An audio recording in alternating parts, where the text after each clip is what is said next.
This is the smart watch Y7। এই smart ওয়াচটা আমি আজকে 3 বছর মতো ব্যবহার করতেছি। এই স্মার্ট ওয়াচটা আমি 2020 সালে কিনছি, না জানি 19 সালে কিনছি, আর আমি আজকে সেটা রিভিউ নিয়ে আসলাম।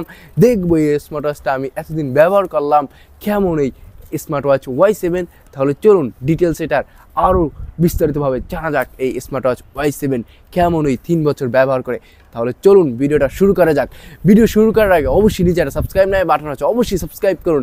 আর তাহলে চলুন ভিডিওটা শুরু করা যাক। এই সেই আমাদের পরিচিত স্মার্ট ওয়াচ Y7। এই স্মার্ট ওয়াচটা এখন পর্যন্ত আমি মনে করি বেস্ট ব্যবহার করে, কিন্তু এটার সবথেকে বড় সমস্যা হলো এটা ডিসপ্লেটা খুব ছোট। এখন এটা চলে না এই 2024 সালে এসে এই স্মার্ট ওয়াচ Y7, কারণ আমার কাছে বর্তমানে এখন ভালো লাগছে না শুধু ডিসপ্লের কারণে।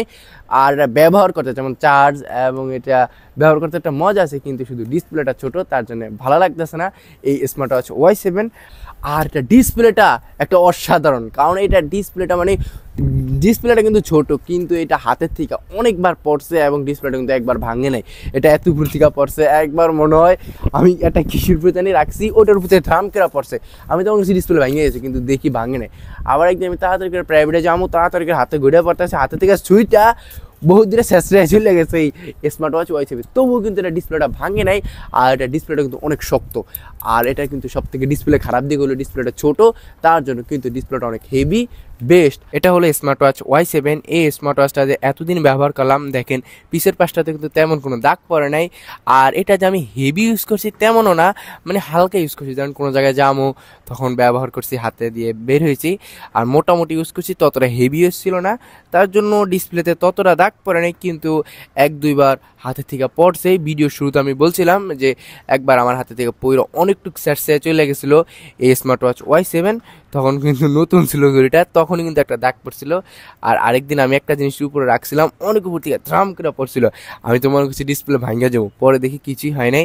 তার জন্য আমি বলতে পারি যে ডিসপ্লেটা বেস্ট। এবং দেখেন পিছনের লুকটাও কিন্তু বেস্ট, আর সাইডের যে ফ্রেমটা জোস। আর এই ফ্রেমটা কিন্তু দেখেন এতদিন ব্যবহার করার পরও হালকা হালকা কেমন যেন এটা গুটি গুটি হয়ে গেছে, কারণ অনেকদিন ব্যবহার করছি। আর এটা হলো চার্জারের যে ম্যাগনেটিক, ওটা বেস্ট, কারণ চুম্বকটা অনেক পাওয়ারফুল। দেখেন এখন কিন্তু পড়ে না, কারণ চার্জ দিয়ে আপনি ঝুলিয়ে রাখতে পারবেন। ওইটা চার্জ হইতে মোটামুটি সময় লাগে, আমি ঘড়ি ধরে দেখি না কয় মিনিট লাগবো, কিন্তু আর এটার ব্যাটারি ব্যাকআপ এক কথায় অসাধারণ।